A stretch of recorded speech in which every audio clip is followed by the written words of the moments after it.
টাকা, 30 টাকা, 40 টাকা। টাকাগুলো দিয়ে মার জন্য একটা চার কিনবো, আর ছোটো ভাই রাজীবের জন্য একটা পাঞ্জাবি কিনবো, আর থাকলে আমি কিনবো। দেখো বাবা, তোমার ছেলে আজ কত বড় হয়ে গেছে, তোমার ছেলে আজ কত টাকা জোগাড় করেছে। টাকা এগুলো দিয়ে মার জন্য একটা শাড়ি কিনবো, আর ছোটো ভাই রাজীব আসে না, ওর জন্য একটা পাঞ্জাবি কিনবো, আর থাকলে আমি কিনবো। কত সুন্দর ঈদটা কাটবে বাবা, তোমার ছেলে কত বড় হয়ে গেছে।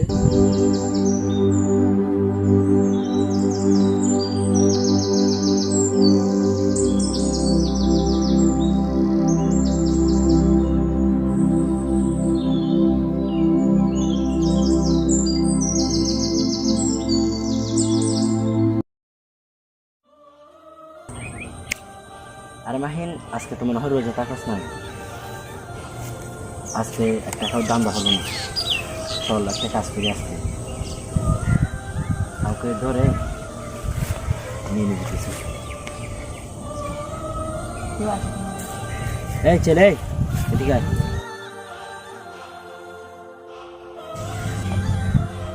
কোথায় যাচ্ছস? আমি কতগুলো টাকা জমা করছি, এইগুলো দিয়ে ঈদের কাপড় কিনবো আম্মুর জন্য, আর আমার ভাই আছে না, তার জন্য। ও আচ্ছা, টাকাগুলো দে তো আমাকে।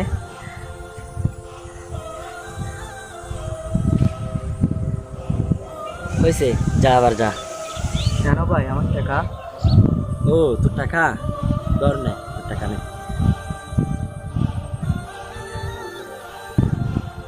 20 টাকা? হ্যাঁ 20 টাকা।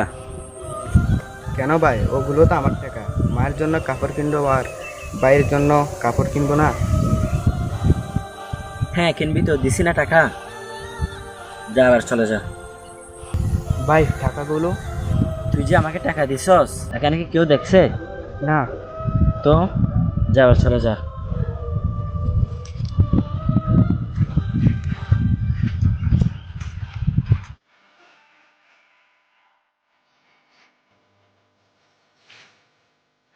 কি হয়েছে ভাই, কি সমস্যা তোমার? আমার কতগুলো জমানো টাকা ওরা নিয়ে গেছে।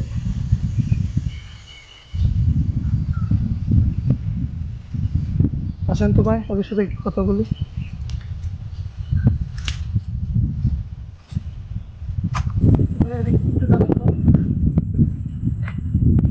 সালাম আলাইকুম। ওয়ালাইকুম আসসালাম রাহমাতুল্লাহ। কেমন আছেন হুজুর? আপনারা নাকি ওনার টাকা নিয়ে নিছেন? কই না তো। কেন ভাই, আপনি না এখন নিছেন আমার কাছ থেকে টাকা? কই আমি কই টাকা নিলাম? আপনি আমার কাছ থেকে 10 টাকা চাইলেন, আর আমি 20 টাকা দিলাম আপনাকে। থেকে 10 টাকা চাইছেন, উনি 20 টাকা দিচ্ছেন, এটা নর্মাল আছে। যাও।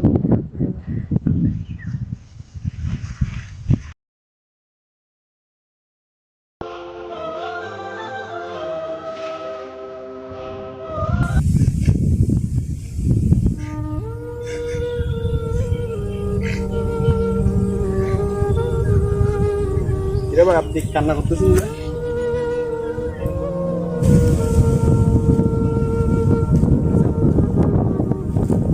কে হয়েছে আপনার ভাই? আপনি কান্না কেন করতেছেন এখানে বসে? কে হয়েছে আমাকে বলেন। ভাই আমি কতগুলো টাকা জমা করছি, আমার টাকাগুলো নিয়ে নিচ্ছে। মার জন্য একটা শাড়ি লাগতো, আর ছোট ভাইয়ের জন্য একটা পাঞ্জাবি লাগতো।